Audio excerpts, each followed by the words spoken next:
폭삭 속았수다 보셨죠? 젊은 분들. 저희 아들이 그것을 봤다 그래서 엄마하고 똑같더라 그래서 제가 보고 있습니다. 정말 저랑 똑같고 제 어머니하고 똑같더라고요. 저희 어머니를 제가 기억을 더듬어 보면 시골에서 굉장히 빈하고 어려운 시골살이였는데 저희 선생님 만나러 오실 때는 제일 예뻤어요. 면에서 제일 예뻤어요. 피부도 하얘졌고 원래 예쁘셨는데 이제 고생으로 늙으셨는데 제가 신학기가 되면 부반장이 되고 반장이 되면 쓰레기통부터 그 시절에 그랬잖아요. 주전자 컵 철쭉하고 바리바리 몽땅 보듬고 학교를 찾아오셨어요. 저희 엄마는 엄마예요. 제가 계산해보면 한 달 생활비예요. 그것이. 소풍 가면은 꼭 장을 받아가 선생님 도시락을 사주셨어요.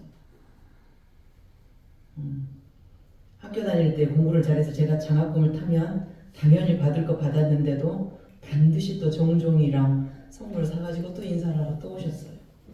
그런 어머니의 피가 제게도 있어서 저도 이제 그렇게 키웠는데 제 아이들이 대학 다닐 때 이제 한 달에 30만 원씩 물론 효자들이어서 등록금 없는 학교를 다녔습니다만은 정해놓고 제 기준에 이제 제 삶에 맞게 용돈을 보내는데 늘 부족한 거예요. 제 마음이. 아이들은 더 주라고 단 한 번도 한 적이 없어요. 그러나 제 마음이 늘 부족해서 5만 원, 10만 원 계속 더 보내게 돼요. 주말이면 날이 이렇게 좋으면은 친구들하고 얼마나 더 먹으라고 또 보내주고 싶고 더 보내주고 싶고 막 이러는데 아이들한테 30만 원 준 거는 늘 부족하고 내 엄마 3만 원 드린 것은 너무 큰 거예요. 언니 오빠가 몰라줄까봐 나는 우리 엄마한테 이렇게 잘하는데 그거 좀 알아줬으면 좋겠는데 내 자식한테 준 거는 너무 부족해서 죽겠고 내 엄마한테 10분의 1 준 거는 나는 했는데 나만 하네 이래지는 거예요. 자식에게 부모는 하나님의 형상이요 하나님의 대리자입니다. 눈에 보이는 부모를 공경하지 않으면 보이지 않는 하나님을 믿는다고 말씀하시면 안 됩니다. 하나님께서는 부모에게 자식을 낳고 기르라고 명령하셨어요. 그러나 부모님도 사람인지라 우리 부모님도 그렇고 우리도 또한 그렇고 완전하지 못해서 여전히 부족합니다. 자식들 보기에 부끄러운 모습뿐이에요. 그래도 부모는 하나님이 주신 사랑의 대행자입니다. 부모를 공경하는 것은 궁극적으로 하나님을 공경하는 일입니다. 네 부모를 공경하라. 이는 하나님의 부탁이나 권유가 아니고 명령이에요. 상명하복. 명령은 지키라. 지켜도 되고 안 지켜도 된다고 하는 거 지키라. 지키지 아니하면 죽인다. 이것이 명령입니다. 단순한 도덕이나 윤리나 철학이나 사상이 아니고 변개할 수 없는 하나님의 명령 10가지 계명을 주셨는데 하나님 사랑과 이웃 사랑을 주셨는데 인간 사랑의 첫 계명 아까 말씀하셨죠? 네 부모를 공경하라. 그래야 네가 그 땅에서 장수하고 네 생명이 길고 흥왕하리라고 말씀하셨어요. 사람 관계에서 첫 번째가 네 부모를 공경하라. 이거는 변개할 수 없는 하나님의 명령이에요. 해도 되고 안 해도 되는 것이 아니라 반드시 해야만 하는 부모 공경이 10계명의 첫 계명이라는 것입니다. 그러면 부모를 공경한다. 이것이 무엇인가요? 그 첫 번째는 순종하는 것입니다. 1절 한번 다 같이 읽어봅니다. 시작. 자녀들아 주 안에서 너희 부모에게 순종하라. 이것이 옳으니라. 자, 순종하는 것을 공경이라고 합니다. 여러분들 지금 속으로 그러셨죠? 우리 아들들부터 부모가 다워해야지 공경하지. 부모가 다워해야지. 다른 집 부모만도 못하는데. 근데 조건을 붙이셨어요. 부모에게 순종하라라고 했는데 어디서 하라고 했습니까? 주 안에서. 주 안에서. 믿음의 사람들은 한결같이 부모님 말씀에 순종했습니다. 우리가 잘 아는 아브라함의 아들 이삭.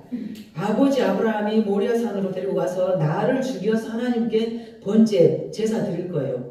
이삭 나이 그때 12살이었어요. 자기 등에 이 장작을 불태운 장작을 짊어지고 아버지를 따라서 3일길을 걸어서 모리아산으로 갔어요. 이 장작을 불에 태워서 나를 잡아서 불에 살라서 하나님께 예배 드린다는 것을 이삭은 알아요. 12살이었으니까. 알고도 짊어지고 갔어요. 이것이 순종이에요. 모리아산으로 가서 아버지 아브라함이 자신을 잡아서 결박하려고 죽이려고 할 때 반항했습니까? 안 했습니까? 반항하지 않았어요. 우리 예수님 십자가 질 때 반항했습니까? 하지 않았어요. 이렇게까지 순종하는 아들이 어디 있겠습니까? 이 땅에. 요셉을 보십시오. 자기 아버지 말씀에 순종해서 자기를 시기 질투하는 형들이 나를 팔아먹으려는 그 계략을 알고도 순종합니다. 다윗, 여러분 잘 아시는 다윗 왕. 형들이 멋진 옷을 입고 사무엘 선지자가 오늘 다윗 왕이 다윗의 집에 와요. 그 많은 아들들 줄줄줄 세워놓고 하나님의 기름 부으심을 받을 자를 선택하는 피택하는 날이에요. 그런데 아버지가 뭐라 그래요? 아야 다윗 너는 저기 베들레헴 산에 가서 저기 양떼나 지키고 있어라. 너는 여기 참여하지 말고.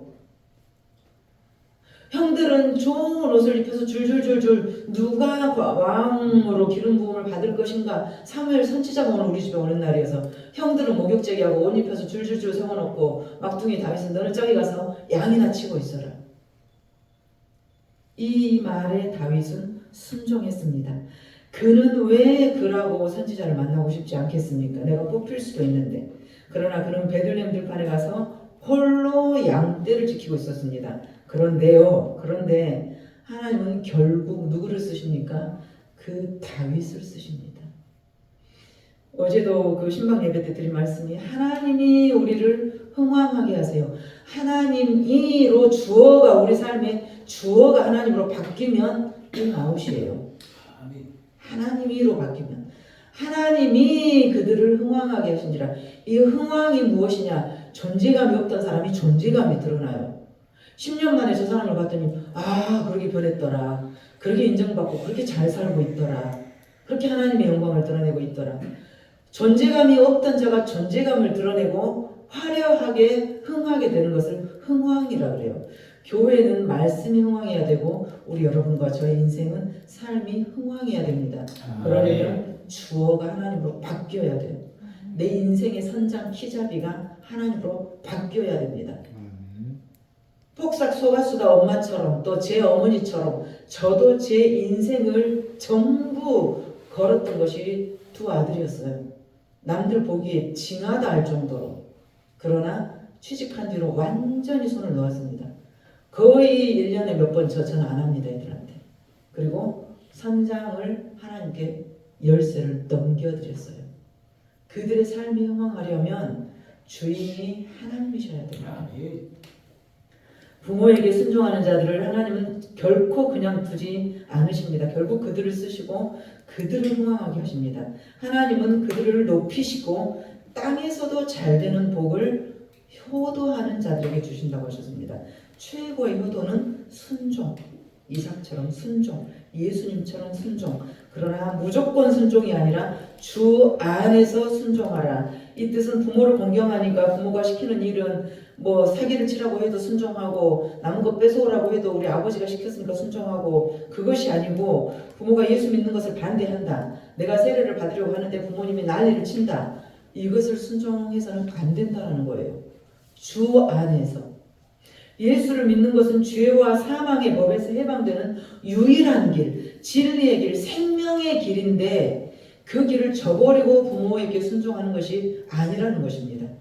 부모를 공경하는 첫 번째는 순종이었고 두 번째는 공경하는 것입니다. 저는 사람과 사람 사이를 존경을 사랑으로 여깁니다.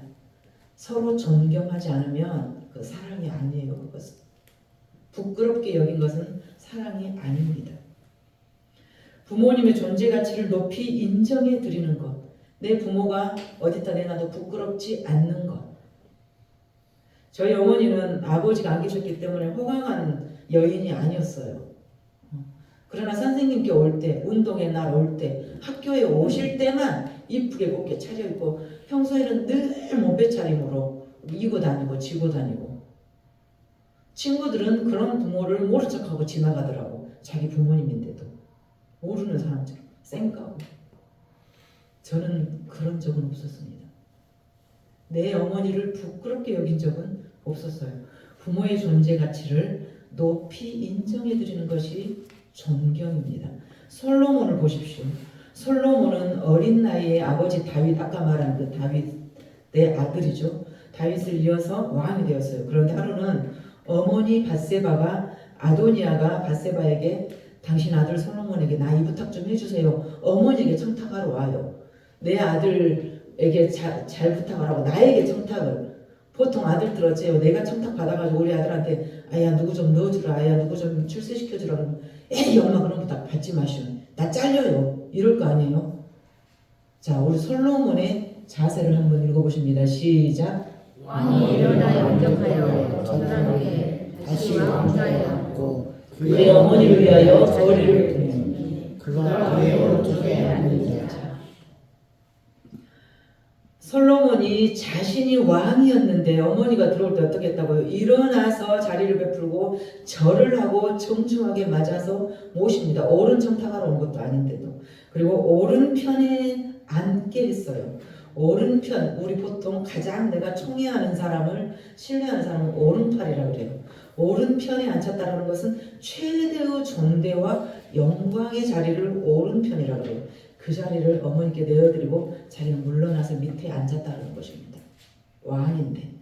그러니까 솔로몬은요, 자신의 어머니가 들어올 때 최대의 존대와 존경을 담아서 자리를 베푼 거예요. 이것이 하나님이 쓰시는 사람입니다. 자식들이 잘날수록 불효한다고 하죠. 잘날수록 얼굴 보기 힘들고 해외로 걷도니까 더 못 보고, 잘난 자식이 부모를 제주도 여행 보내드릴게요 해가지고 고려장 시키고, 또 잘난 며느리가 들어오니까 못난 부모는 갈수록 더 무시당하고. 솔로몬은 하나님이 쓰시는 효자였어요. 제게도 어머니가 계셨지만 아쉽지만 지금도 계신다면 엄마 또 잔소리하네 이러지 않고 밤이라도 새서 들어드릴 것 같아요. 부모를 공경한다는 것은 들어드리는 거예요. 한 말 또 하고 또 하고, 알아먹도 못한 말 또 하고 또 하고, 그를 진심으로 사랑하는 것이에요. 마지막으로 부모를 공경한다는 것은 그의 허물을 덮어드리는 것을 말합니다. 성경에 보시면 당대의 의인이었던 노아가 나오죠. 당대 하나님께서 노아를 완전한 자라고 지칭하셨어요.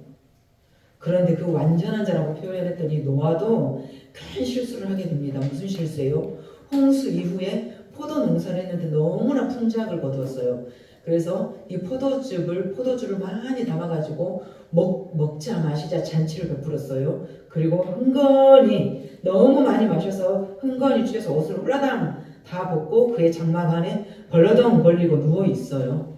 이 노아에게는 셈과 함과 야벳이라는 세 아들이 있었어요. 세 아들이 아버지를 가서 보니까 기도 안 막혀요. 치졸하게 한 안걸치고 홀라당 다 벗고 다 내놓고 큰 대자로 누워서 코 골고 있는 거예요. 자, 두 번째 아들 함이 뭐라 그래요? 얼레 꼴레 나가서 셈 형과 야벳 동생에게 미쳤어 우리 아버지 진짜 미쳤어. 완전히 술에 취해서 다 까발려 놓고 저렇게 자고 있어. 얼레 꼴레 손가락질을 했죠. 이 함은 나중에 어째요? 저주받아서 어쨌다고 나와 있죠. 그러나 그것을 오늘인지 그걸 다루지 않겠지만 그런 것 아버지의 흉을 봐서 저주받은 것이 아니라 그러면 아버지가 나쁜 놈이죠. 자기 흠을 뭐라겠다고 아들을 저주해버리면 노아가 나쁜 사람이죠. 그렇게 들으시면 안 되고 중심을 요구하는 중심을 보신다라고 그건 다음에 또 제가 설교를 해드리겠습니다. 문제는 얼레꼴레 우리 아버지 미쳤나벼 아버지 허물을 들추어내기 시작합니다. 그러나 그 소식을 들은 형과 동생 셈과 야벳은 아버지의 옷을 가져다가 어째요? 어깨에 붙이고 가져다가 덮어주는데 어떻게 덮어줍니까? 자기 눈으로 아버지 하체를 보지 않습니다. 하체를 보지 않는다는 것은 아버지의 허물을 내가 보지 않겠다는 거예요. 뒷걸음질 쳐서 덮어주는 거예요. 뒷걸음질 쳐서 들어가서 아버지 하체를 덮어주고 나옵니다. 이들은 하나님께서 쓰시는 그런 족보가 되죠. 두 아들은 아버지 허물을 비난하지 않았습니다. 경멸하지 않았어요. 아버지의 수치와 허물을 덮었습니다. 그날 축복의 통로가 됩니다. 부모도 사람인지라 허물과 실수뿐이에요. 완전하지 않아요. 우리 부모님의 인생도 허물과 약점뿐이에요. 하지만 자녀된 우리에게 그럼에도 불구하고 부모를 공경하라고 명령하시는데 그 명령하시는 분이 누구입니까? 하나님이세요. 예수님은 효의 최고의 모본이셨습니다. 효라는 이 효는 우리 동양에만 있는 단어예요. 서양에는 효라는 단어가 없습니다. 서양에는 없는 말인데 그래서 영어로 번역이 안 되는 말이 이 효예요. 효라는 말은 맨 처음에 우리 동양사상에 공자가 썼던 말이죠. 그 참된 실천의 모습을 우리 예수님에게서 우리는 보게 됩니다. 효의 완성. 예수님은 하나님의 아들이요 제2위가 되는 하나님이셨지만 아버지께서 인류를 구원하시려고 육신을 입고 이 땅에 내려가기를 원하셨을 때 추도 요동함 흔들림 없이 내려오셔서 그 자신을 내놓으셨어요. 십자가에 못 박혀 죽으실 때 뭐라 그래요? 이 잔을 피하면 좋겠지만 아버지의 뜻이면 순종하겠습니다. 여러분 자녀된 지금 여기 여러분들 아버지가 너 그냥 죽어. 아무 네가 얼굴도 모르는 저 옆집 누구를 위해서 너 죽어. 죽는 자녀가 어디 있겠습니까? 이만큼 효도할 수 있는 우리는 없습니다. 그 자신을 내어놓으셨어요. 아버지의 말에 순종하기까지. 어디까지 순종했습니까? 죽기까지. 마태복음 1장에서 말합니다. 아들을 낳으리니 이름을 예수라 하라. 이는 그가 자기 백성을 저희 죄에서 구원할 자이다. 이것이 예수라는 이름 뜻이에요. 이것이 복음이에요. 예수님은 육신으로 태어났으니 하나님께 효를 다할 뿐만이 아니라 육신의 부모에게도 충성스럽고 효성스럽게 했어요. 누가복음 2장을 보시면 예수님께서 한 가지로 내려가서 나사렛에 이르러 순종으로 받드시더라. 그 모친, 예수의 모친은 그의 예수의 입에 모든 말을 마음에 담아두더라. 예수는 그 키와 지혜가 자라면서 하나님과 사람에게 사랑스럽게 되더라. 하나님이 인정하시는 자는 사람이 모이게 돼 있어요.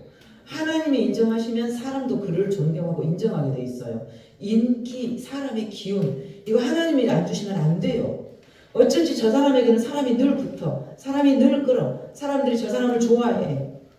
이목구비가 잘생겨서가 아니고 하나님이 주셔야 됩니다. 사람은 하나님과 사람에게 사랑스러워진다는 것은 하나님이 인정한 사람에게 사람들이 몰리게 되어 있어요. 예수님은 하나님 아버지에게 순종하시고 헌신하시고 충성했을 뿐만 아니라 육신의 아버지라는 요셉과 마리아에게도 똑같은 마음으로 순종해서 효를 다하셨다는 것입니다. 이 땅에 33년밖에 살지 않았어요. 우리 예수님은 그 33년 시간 동안 인간의 희노애락을 모두 체휼했다 그러죠. 체험하신 분이에요. 그러나 그 가운데서도 우리 주님은 조금도 자기 뜻을 말하지 아니하고 하나님의 뜻만 이루기 위함입니다. 아까 장로님 말씀하셨죠. 기도는 무엇입니까? 하나님 존말할 때 돈 주시오. 존말할 때 우리 아들 취직해 주세요. 내가 지금 한 달 내내 새벽 기도했어요. 존말할 때 빨리 내놓으시오. 이것이 기도가 아니고 제가 어떻게 살았으면 좋겠습니까? 그대로 하겠습니다.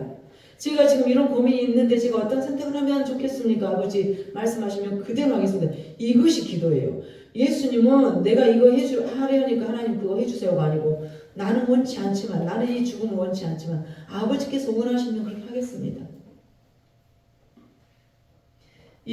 하나님께서는 예수 그리스도를 아는 예수 그리스도에게 뭐라고 해요? 이는 내 사랑하는 아들이요 나의 기뻐하는 아들이라. 나의 사랑하는 이요 나의 기뻐하는 아들이라. 그리고 우리 하나님 말씀하십니다. 하나님께서 아들을 사랑하사 만물을 다 그의 손에 주셨으니 아들을 믿는 자는 영생이 있고. 예수님이 아버지 하나님, 아빠 하나님의 뜻에 따르지 않고 십자가에 죽지 않았다면 오늘 이 자리에 우리가 이런 관계로 만날 이유가 없다는 것입니다. 오늘 우리가 생명을 소유할 수가 없다는 예수님이 효도하지 않았다면, 하나님 말씀에 순종하지 않았다면, 아들을 순종치 아니하는 자는 영생을 보지 못하고 도리어 하나님의 진노가 그 위에 머문다고 하셨어요. 순종하지 아니하는 자는. 예수를 믿는 자만이 구원을 받습니다. 예수 이름만이 생명입니다. 예수님 하나님의 아들이면서 동시에 하나님이셨어요. 그 높고 높은 하나님이, 왕이신 하나님이 이 땅에 우리와 같은 사람으로 왔다는 것은 저와 여러분이 개로 태어나고 돼지로 태어난 것하고 똑같은 현상이에요. 아무 죄가 없음에도 불구하고 오늘 이 자리 여러분과 저를 위해서 십자가에 못 박혀 죽으셨습니다. 죽고 끝나버리냐? 여러분들 하나님 어디서 죽으면 끝이지. 죽으면 끝이지. 죽으면 끝나면 얼마나 좋겠습니까? 죽으면 끝나면 얼마나 좋겠어요. 그러나 끝이 아니에요. 그러면 예수님이 뭐하러 그렇게 죽으셨고 우리가 예수님 뭐하러 믿겠습니까? 죽음이 끝이라면. 여러분도 지금 그냥 눈 딱 감고 죽어버리지. 죽어버리면 그만이지. 그러면 얼마나 좋게요. 죽어버리면 끝이면 좋겠는데 그게 아니란 말입니다. 심판이 있어요. 내가 이 땅에서 어떻게 살다 왔는지. 천국행 티켓은 예수라고 분명히 우리에게 주셨는데도, 저 옆집 누구를 통해서, 저 윗집 누구를 통해서 네 귀에 듣게 주셨는데도 그 티켓을 가지고 가지 않았을 때 예수 그리스도를 모셔드려서 그분의 아들, 딸로 살라고 우리에게 명령하십니다. 예수님은 죽고 끝나버리지 않았어요. 예수님 십자가에 못 박혀 죽어버리고 끝나버리면 오늘날 기독교는 없습니다. 3일 만에 다시 살아나십니다. 그리고 아버지께로 올라가셔서 하나님 우편에서 오늘도 우리를 위해서 기도하고 계십니다. 그것이 우리가 이곳에 있는 목적이고 우리가 복음 들고 문평 마을에 들어가는 목적입니다. 우리 예수님은 그러면 왜 그토록 효자였다고 말할 수 있느냐? 왜 오늘 효도에 대해서 부모를 공경하라고 설교하면서 왜 예수님 말을 해요? 가장 위대한 효자가 예수 그리스도이기 때문입니다. 죽기까지 순종하셨어요. 죽기까지. 어느 자식이 부모라가 죽으라고 하면 요새 자식들 죽는 신용이라도 합니까? 자기들이 더 잘났고 자기 논리가 더 맞는데 그거 아니라니까 왜 그거 하라 그래? 아무리 부모님을 사랑해도 내가 싫은 것은 못 하잖아요. 내가 하기 싫은 것은 따지고 달라지고 아니면 입국 다물고 대답도 안 하고. 더구나 아무 상관도 없는 오늘 이 자리에 여러분과 저를 위해서 죽으라고 하는데 여러분은 생판 모르는 어떤 사람을 위해서 목숨을 내놓으실 수 있겠습니까? 우리 주님은 죽기까지 순종하셨다. 진짜로 실제로 죽으셨다. 할 수만 있다면 죽음의 승자를 피하고 싶지만 그럼에도 아버지의 뜻이라면 순종하겠습니다. 모든 죄, 우리의 죄를 뒤집어쓰고 대신 죽는다는 것 치욕스럽고 공포스러운 죽음. 그럼에도 불구하고 아버지의 뜻이라면 제가 그렇게 하겠습니다. 우리 어느 효자인들 이렇게 할 수 있겠습니까? 어느 효자가 주님께서 가장 치욕스러운 죽음, 아버지의 뜻을 이루어 주셨습니다. 성경은 하나님 사랑과 인간 사랑입니다. 첫 번째가 부모 공경입니다. 미국 16대 대통령 아브라함 링컨, 제가 어버이날 설교 때는 항상 말했던 것 같아요. 아브라함 링컨의 가난한 아버지는 구두 제조공이었어요. 아브라함 링컨이 대통령에 16대 대통령에 당선돼서 딱 국회에서 연설을 하려는데 상원 의원들이 오늘날로 말하면 반대급부들이 다 야유를 해요. 자기가 신은 신발을 구두를 들고 에이 구두 수성공, 이 구두 누가 만든 줄 알아? 네게 아버지가 만든 거야.